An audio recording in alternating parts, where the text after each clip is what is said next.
What's up? It's Jan, back at it again with another nerdy bookish video. Today we're doing a very late June wrap-up.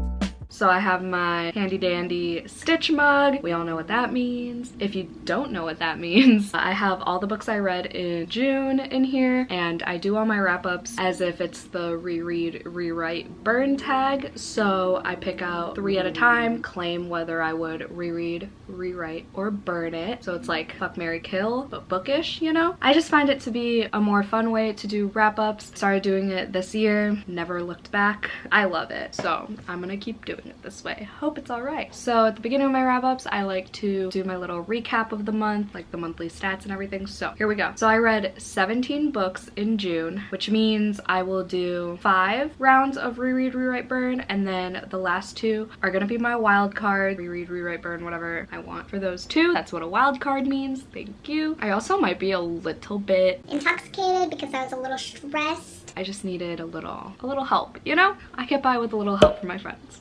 So if I'm like kind of out of it, that's why, but we're gonna try to up the energy and channel all the Jan energy. 4,503 pages read. I try to read 100 pages a day, if you didn't know. I've been kind of on and off about it lately. It is what it is. Number of Chicago appearances, 5. So I've noticed, since I am from Chicago, like 30 minutes from there, something about the universe just keeps giving me books that mention Chicago.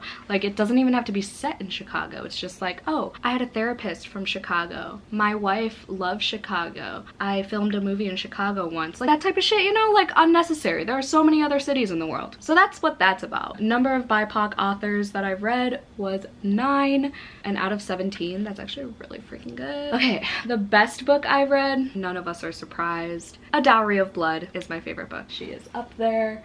She is thriving next to my other favorites, next to my special editions. Just look at her. I am just in awe every time I saw it at the library where I work today, and I was like, wow. I just like kind of picked it up and stared at it a little bit, even though I own it. She's my lock screen. She's everything. If you don't believe me, I'm literally gonna show you my lock screen. Oh my god, it's literally not focusing, huh? But you can see it.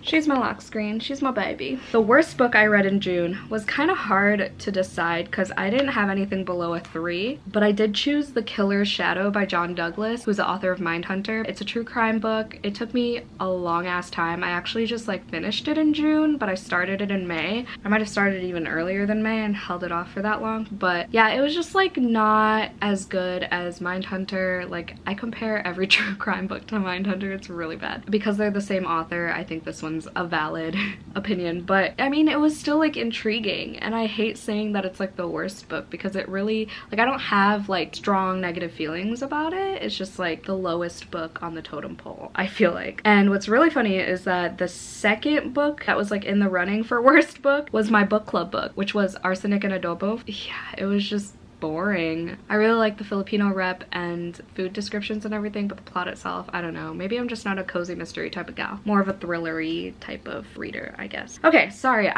these stats don't really take this long usually. I'm just rambly today. Books left on my June TBR, 8 out of 20. Out of the 20 books on my TBR, I read 12 of them, and then 5 of the 17 books were not on my TBR. So that's pretty good. I only had 8 left. That's pretty good. Better than usual, that's for sure. I did not read a classic last month, which is sad. I really want to get to Jane Eyre very, very soon. And then I also try to read a book that's over 500 pages. And last month I read The Nightingale by Kristen Hanna. I also participate in Books and Lala's buzzwordathon every month. Last month it was names in the title / like titles like king, queen, prince type shit, but I just went with a name and I read Anna K. Away by Jenny Lee. Okay, getting right into it, let us just pick our first 3. 1, 2, 3. Overall, it was a really good reading month. 17 books. Can't complain. Okay, so I have Last Hang Standing by, is it Lauren Ho? I might get that like super wrong, but that was the first book I read in June, and I listened to it via only audio, and I actually enjoyed it. Dearly by Margaret Atwood, which is a poetry collection. Anna K. Away by Jenny Lee. Oof, okay. Shit. See, this is the problem with a really good reading month. Like, it's hard to burn any of these. I would... yikes. I usually burn poetry collections because I don't really reread them unless like I really just want to get through another book. Are you kidding me? My camera's dying again? Why does this always happen to me? Let me just get through this round and then I'll charge it. But Margaret Atwood is a freaking goddess, so shoot. I would reread Last Hang Standing. I'd probably just read it physically because I listen to it audibly. I would rewrite, shoot. I don't want to rewrite poetry. I'll probably, okay, if I'm being honest, I will burn Dearly because it is a poetry collection and I didn't really feel connected to a lot of them because Margaret Atwood's writing style is very like classic, like high knowledge. It's not like modern poetry, how it's just like very relatable and everything. Like this, you actually have to analyze and deeply think about, but I didn't. I would burn that one and then I would rewrite Anna K away. I don't know how though. It just like didn't have the same oomph that the first book did, which was just Anna K. So give it a little more oomph. That being said, I'm gonna charge my camera. See y'all in a few seconds. Okay, we back and hope it doesn't die before I'm done. Now I'm sleepy because I was just staring at my phone for, I don't even know, probably damn near half an hour. I gotta go read. The next three I have are Monstrous Volume 2. Oh gosh, Monstrous Volume 1 and Sorrowland by Rivers Solomon. But yeah, I've been reading a lot of graphic novels lately, but not, I mean obviously on purpose, but not like I planned to at the beginning of the month type thing. But I did read Monstrous Volumes 1 and 2. I think I would reread Sorrowland. Yeah, okay, I got it. I would reread Sorrowland because it was fucking amazing. It was Jessie's group book for the Queer Blackathon. That was the only book I read that weekend. I went to a wedding and I didn't have much time to read, but I'm glad I got through Sorrowland because it was phenomenal. I'm definitely gonna read more from Rivers Solomon. It was such an intense story about like survival and motherhood, which are like my least favorite topics in books. So what the fuck? I loved it though. I would reread it for sure because I feel like I missed a lot of it because it was for a weekend readathon and I felt like I rushed a little bit of it, and I am also kind of dumb when it comes to books like that. I feel like with a lot of social commentary, with a lot of deeper writing. Reread Sorrowland. Probably burn Monstrous Volume. See, this is hard. This is weird. I would burn the second one because I kind of need the first one, you know? Like that's what introduced me to Monstrous. Yeah, I would burn the second one. I've said it in my vlogs reading Monstrous that I'm pretty much just there for the art style because I read them through my phone through Hoopla, and I really hate those pages at the end of chapters where the cat like talks about things that seem irrelevant. I'm sure they're relevant at some point, but like it just doesn't flow well with the story. So I would rewrite the first one in terms of that and just omit those parts and just go straight on to the next chapter. I really do like the art style of Monstrous and the whole aesthetic, and I like the characters a lot. It's just the plot that I'm not really following in terms of like what their objectives are and shit. Like I just like getting to know the characters and looking at the art, let's be real. The next three I have are Fierce Fairy Tales, which is a poetry collection by Nikita Gill. A Dowry of Blood! Oh, the title just makes me so fucking happy too. And then Laura Dean Keeps Breaking Up With Me, another graphic novel. So we all know A Dowry of Blood. I'll rewrite it. I mean, reread it! Oh my god! Girl, you are rude. I would reread A Dowry of Blood 97,000 times until the day I die. Okay? Okay. I would rewrite, okay, like I said, I would burn poetry collections because there are so many out there, like I wouldn't reread them. Except the two I own. I own Pillow Thoughts 1 and 2, I think. And I would reread those just because I own them. Like I can't get myself to get rid of them for some reason. I really like the illustrations in those too.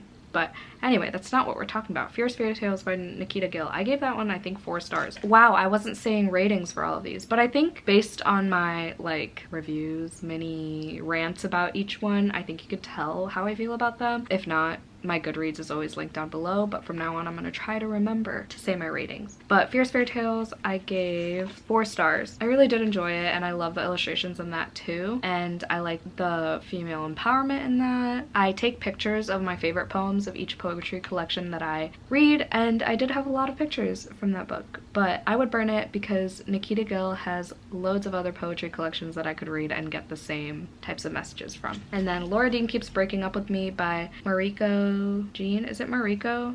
Mariko Jean, that's Amiko Jean. She wrote Tokyo Ever After. Hold on. Is it Mariko Tamaki or something like that? Something like that. I'm sorry if I butchered that completely, but I would rewrite Laura Dean Keeps Breaking Up With Me because it's the only option left. And I don't know. I mean, Laura Dean was a pretty annoying character, but like that was the point of the story, you know? But I would rewrite it for some reason. I just can't think of one right now, and we're gonna have to deal with it. I'm also like hunched over, so I'm gonna adjust this camera. Okay, sweet. Next three: The Maidens by Alex Michaelides, Ghosts of Harvard by Francesca Saratella. It's right there on my shelf. Obviously, that's why I was looking over there. And then Through the Woods by Emily Carroll. Another graphic novel. I didn't mean to do that, but okay. I would, ooh, shit. Okay, I would burn Through the Woods because it's a graphic novel, like read it once, probably not gonna read it again. I did enjoy it very much so. I gave Through the Woods 4 stars, and it did creep me out a little. Like those illustrations are pretty graphic, but again, graphic novels, there are a ton of them that I could just get the same vibes from. Ghosts of Harvard I would reread. I feel like I missed a lot of it because I read it audibly, and now my good friend Natalie here on YouTube gifted it to me for my birthday. Been a subscriber for a while, and she sends me the sweetest things, and Ghosts of Harvard was one of them. One of many birthday gifts Natalie has given me. It's actually kind of insane, and no one is more shook than me. I gave Ghosts of Harvard 5 stars despite it being just an audiobook read, which is rare for me. Like, if you know me, usually if I'm only listening to it and not following along with it, I don't like the book as much. It's like 3-star, 4-star at best, you know? But a 5-star audiobook is so rare, and that is because Ghosts of Harvard had so many layers. It had so much strong mental health rep. It has schizophrenia rep, and I'm not just saying that because the character has hallucinations, you know, like some people do. Like, no, it's blatantly stated that this character has schizophrenia, and there's a lot of talk about grief, again, mental health, and then there's also that dark academia aspect to it, and there are ghosts, obviously based on the title. There's a little bit of a mystery aspect. There's so much going on in this book, and I just would love to reread it to get every aspect more solidified in my brain. Look at me using big words at this state of mind. I need to take a nap. And then The Maidens I would rewrite. I don't know, there were just, like, I absolutely loved it. I gave it 5 stars. I read it in less than 24 hours. I'll have my vlog linked down below. But there was just something about it that I know I would omit if I could. Like, I'm not a big fan of Greek mythology references just because I'm like too dumb for it. There's something about the characters too that was missing. I don't know. I guessed one of the plot twists, but not the second one. So maybe make a better plot twist for that first one. But then the second one wouldn't have flowed as well. I don't know. But I would rewrite The Maidens if I had to choose. Did I miss one? Why do I only have... I think I forgot to write one down or something. We'll play which one's missing later. Honestly, it might be my book club book. I don't remember writing that down. That's embarrassing. The Nightingale by Kristen Hanna, Tokyo Ever After by Amiko Jean, and oh, I did write it down, Arsenic and Adobo. So I would burn Arsenic and Adobo, hands down. I already said what I said about it earlier. Okay, Tokyo Ever After I would reread for sure. It was perfect. Japanese